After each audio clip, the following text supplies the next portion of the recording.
Good morning, everybody. Welcome to STEAM Saturday for April 24th. We're going to do a fun STEAM activity today that we have done before at the library, one of our STEAM Saturdays. But it's worth doing again. If you've done it before, you probably really enjoyed it, and if you haven't, you're going to. So, here's what we are doing for today. We are making, as I said, we're making catapults, and basically what a catapult is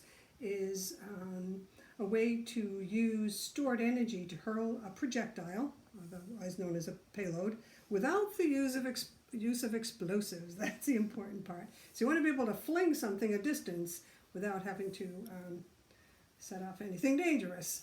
So in order to do this project today, we're going to be using every aspect of STEAM, which is science, technology, engineering, art, and math. So for the science part, we're using today's physics specifically to test how far the catapults flung the items we chose using gravity, tension, and torque. The technology comes in to determine if the catapult will work. Engineering, we're going to use our engineering skills because that will be what we use to actually build the catapult. Art, to decorate our catapults, should you choose to do that. And math will come in a myriad of ways, lots of counting involved. We're going to use a measuring tool to see how far we project our items. We do some addition to, if we do a little competition, and I'll show you all about that later. So Greeks and Romans used to use catapults about 2,000 years ago, and they used it as a weapon. It's a good way to hurl an object that would do serious damage on their enemies. Today, catapults are still used. If you ever watch them launch an aircraft carrier off an airplane off an aircraft carrier, you'll see that's the physics that they're using to launch that airplane. Okay, so how do you go about making a catapult? Extremely easy. Once again, I went around my house and found some items that I had here. It's amazing some of the things that I did find, but I think most of these you probably have at your home or can get on one of your family trips to, not family, but your shopper trips to the grocery store. So basically what we need is some popsicle sticks. These are the ones I had. I happen to have some of these nice big ones. Little ones work fine. Elastics. There's my stash, all my vegetable elastics that I knew would come in handy someday. Plastic spoons. Here, in case you decide you do want to decorate, here just some Sharpies, but you could use paint. Just know that you have to let it dry first. But these work great. We talked about measuring, so you want to see, especially if you're competing with your brothers and sisters, you want to see who can send their catapult the farthest. So you have a measuring device here, and maybe if you don't have one of these, you may have one of these trusty things at your house. And I think that's basically it. Okay, so how do you do it? First of all, first step, you're going to take 5 popsicle sticks. Here's 1, 2, 3, 4, 5, and you're going to just stack them together. And you're going to make sure they want to hold them together, so we're going to use 2 of our elastics to hold the ends together. That end and this end.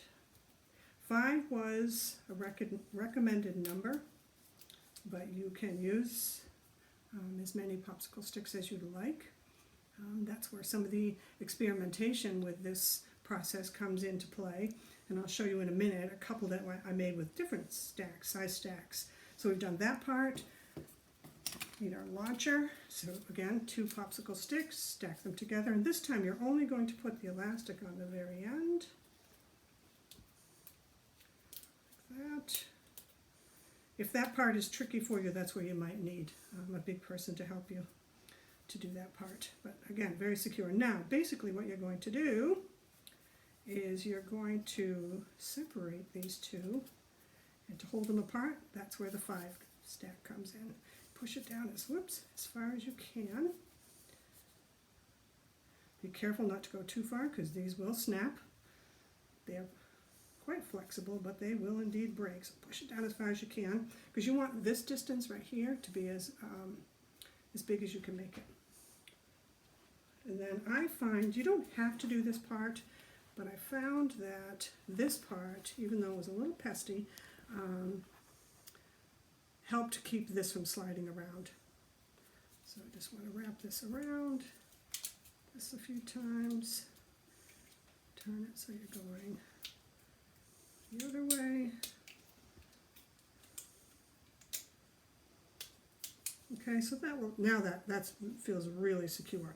Now, at this point, here's where you get to decide what type of catapult or what your design is going to be. There's a couple of different ways you can do it that I'll show you today. And one of which is to just take a plastic spoon, put it on the end like this.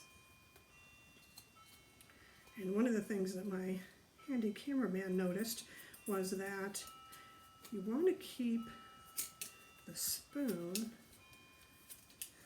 as close to this stick as you can. So you want to spread out that elastic. Make sure that you're holding as much of the spoon, as I said, as much as you can, so that we're not getting any lift off this part right here. So as you can see, that's pretty good. So that when you do your launching, this is going to stay down. You have now made a catapult. The other way that I mentioned you could do it is if you decided you didn't want to do this part, or for whatever reason you didn't have a spoon, another way you can do it, and that's by taking this design and then attaching a spot for your projectile to sit. So I went to my recycle bin and found all kinds of different caps. So then what you do is you just put a dab of hot glue on. You could glue it down with any type of glue, but obviously this works the fastest in terms of having a device that you can use quickly. So it looks like that. And now, again, you either hold the end of the spoon and project, or you hold this down. I don't want to do it, it's not quite set, down like this and project. Both of them work. And if you want, make two. See which one works better for you. And you may have other designs. What you basically need is some way to create a distance in here, and you need something to hold your object that you're projecting. Okay, so let me just show you a couple that I made. Here's number 5, okay, and here's number 7. So I did one of each type, and we'll kind of play with them a little bit and see which one we like better. Any idea what the 5 and the 7 indicate? Not just two numbers that I like. This one has 5 sticks in between. This one has 7. Okay, so come on over here, and we're going to, oh, before you do that, I'm sorry. Let me just show you some of the things that I have. Here's my catapult projectiles. I, again, went around my house to see what I could find. I think you'll be amazed.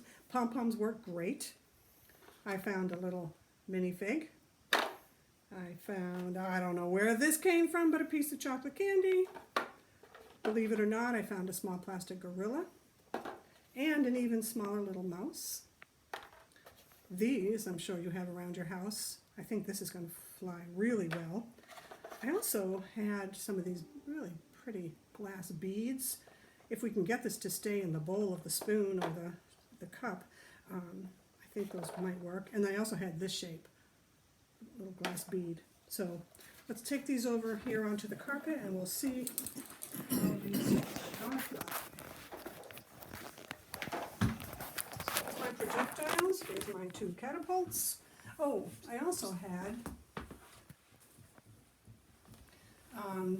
as I said, there's other ways you can extend this activity. Do you want to tilt it down a little more, cameraman? Even a little bit more. A little more. Okay, that's perfect. All right, so you could take, just so if you want some different ways that you can play with your catapults and extend your science interaction with these things. I just have some plain wooden blocks. You could make a tall tower and see if you could knock it over, see what would work best to knock it over. You could build a wall, see if you can get your catapult to go your catapult, your projectile to go over the wall. You could have a competition with other people in your family, see who can knock over the tallest tower. You can imagine there's all kinds of different ways you can use the blocks. I also had another cool idea. Another way we can bring some math into this, we have I created some catapult landing pads. So once you get really good with these things and you can give them a little more direction, what I have is landing pads, which you can see are just old CDs, and they're numbered. So here's number 5, here's a 1, here's a 4, a 2, and a 3. So I have 5 of them, they're all numbered. So launch your projectile, see if you can get it to land on one of those. If you're lucky enough to get it to land on the 5, you get 5 points. If you can get it to land on the 4, you get another 4 points. So you get the idea here with these. And believe me, this is going to take some practice to get it so that you can have a really good aim with these things. I think when the ancient Romans used them, they were not about being specific with their aim. They just needed to have it have the biggest impact. So if you're projecting a huge rock, you know, that's probably not going to matter whether it goes 1 foot one direction or the other. But that's not what we're doing here. So let's try out our catapults. Let me try with something we know is going to work, just a simple little pom-pom. So I'm going to put it in the bowl of a spoon. Move this. If you tilt it down a little bit more, cameraman, a little bit more. Perfect. And what you're going to do is, I find it easier if you put your finger underneath and hold that bottom popsicle stick in place. You're going to put your other finger behind and just let it go. Oh, that one didn't go as far as I thought it would. Let's hold it this way. And again, you can experiment, see what you think is going to work. Whoa! Just, be careful what you project, because that one hit me right in the forehead. Let's try our trusty little bottle cap seal. I really think this one's going to go. Oh, it almost landed on the 2. How about these glass beads? I wondered about this one. Again, if you're doing this one, be careful and keep your face out of the way. That's a little bit. Do you have any idea why that didn't work? I think we would need a greater distance here to give it a little bit more, release a little bit more force, because that thing is way heavier than our little pom-pom here. Let's try our gorilla. Sorry, guy. Just pretend you're swinging from the trees. Also pretty heavy. Let's try some of these same things with trusty number 7 over here with a slightly different design. Let's see if that makes a difference. Let's try our pom-pom. Oh, that almost landed on the floor. I'm going to try to have a slightly bigger pom-pom. Oh, see what I mean about the directionality of these things? Take some practice. We'll get our little minifig here. He can sit right inside. I wonder how that's going to work out. Happy sailing, guy. All right. Our glass bead, big star glass bead. Oh, it actually went a distance, not a great distance, but these are really pretty heavy. I think you would need a bigger catapult. When we did this at the library at one of our STEM Saturday events, a couple of the kids had the idea of using paint stirrers. So picture that. These are all made from paint stirrers. That thing could really launch an object. I mean, it was huge. Worked great. Okay, let's try our piece of chocolate here. See how heavy that is. Made it all the way to the end. So once you've got them, and let's say yours is the pink one and your brother's is the green one, you can then use your measuring tape from the catapult. And we've discovered that the pink one went about 3 feet, and we're going to measure just from the front of the catapult, just because that's easiest for now. This one went, let's see, about 4.5 feet. So wow, which is bigger, 3 feet, 4.5 feet? I think your brother's went a little bit further, but The cool thing is you can use these over and over and over again. You can try different objects. You know what else works really well is little mini marshmallows, if you have any of those. I can tilt it up a little bit, even more. Just one. Yep, there we go. Thanks, Mr. Cameraman. So thank you guys for going along with me while I showed you how to make a catapult. There's a link on the video that I included for today, and if you want to have your own very specific directions for how to build one of these, you can just click that link and it'll take you right to the site that I used. So thank you everybody. I hope you enjoyed this, and good luck with your catapults.